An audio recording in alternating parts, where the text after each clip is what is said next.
अगर आप एक भारतीय नारी हैं और गलती से भी आप डीप नेक शॉर्ट्स या रिप जीन्स पहन ले तो कोई ना कोई जरूर कहेगा कि ये कैसे कपड़े पहन लिए तुमने। प्राचीन काल में रिवीलिंग कपड़े पहनना सभ्य नहीं माना जाता था। मूर्ति और मंदिरों पर की गई कला से पता चलता है कि निर्वस्त्र शरीर को पूजा भी जाता था। इतिहासकारों का मानना है इस रवैये में बड़ा बदलाव दिल्ली सल्तनत के दौरान आया। ऊंचे घर की महिलाओं का पब्लिक जगहों पर आना जाना कम हो गया। औरतों के कपड़े उनके घर के सम्मान की बात बन गए। ऊंचे घरानों में औरतों के लिए सीमित जगह बनाई जाने लगी। मुगल शासन के चलते उत्तर भारत में ये परंपरा और भी मजबूत हो गई, लेकिन फिर भी देश के बाकी हिस्सों में जैसे बंगाल और दक्षिणी भारत में महिलाएं साड़ी पहनते वक्त छाती को ढकती थी। 18वीं सदी में देश भर में महिलाओं के पहनावे पर विक्टोरियन ख्यालात की सभ्यता का असर चढ़ने लगा। ब्लाउज के बिना साड़ी पहनना ब्रिटिशर्स को जैसे अश्लील लगता था। साड़ी के साथ ब्लाउज या जैकेट पहनने का चलन एक बंगाली महिला ने शुरू किया, क्योंकि ब्लाउज के बिना उन्हें अंग्रेजी क्लब्स में आने से मना कर दिया था। 18वीं सदी में फेमिनिस्ट आंदोलन के आने से ब्रिटेन में सभ्यता पर पुराने ख्याल बदलने लगे और वेस्टर्न महिलाओं के लिए रिवीलिंग कपड़े पहनना अलाउ हो गया।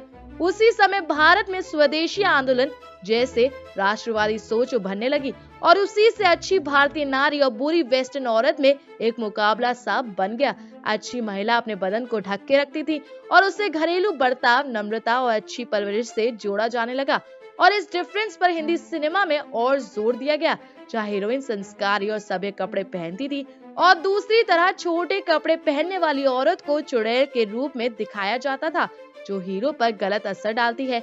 1980 और 90 के दशक में जैसे इंडियन इकोनॉमी में अंतर्राष्ट्रीय व्यापार के लिए खुलने लगी, वैसे वैसे हिंदी सिनेमा बदलने लगा। अच्छी और बुरी हीरोइन का अंतर अब बदलने लगा और अब हीरोइन भी रिवीलिंग कपड़े पहनने लगी। दुनिया में फैशन इंडस्ट्री जैसे जैसे बदली, वैसे वैसे लड़कियों का ड्रेसिंग सेंस और स्टाइलिंग में भी काफी फर्क आया। छोटे कपड़े पहनने वाली लड़कियां भी रिस्पेक्ट डिजर्व करती हैं। शहरों में लोग ये सोच अपनाने लगे, लेकिन गांव में महिलाओं के कपड़े पर अभी भी पाबंदी रही।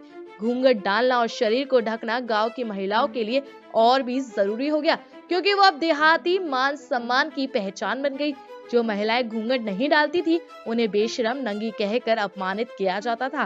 भारतीय शहरों में जहाँ छोटे कपड़े फिर भी ठीक माने जाते थे और वहीं इसे रिस्की भी बहुत बोला जाता है।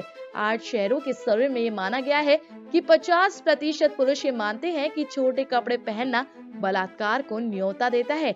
आज भी ऐसे कई नेता हैं जो मानते हैं कि लड़कियों का रेप उनके कपड़ों की लेंथ की वजह से होता है। दुनिया भर की स्टडीज से पता चला कि महिलाओं के पहनावे का यौन शोषण से कोई संबंध नहीं है। असल में महिलाओं के लिए घर के अंदर शोषण की संभावना घर के बाहर से कई ज्यादा है।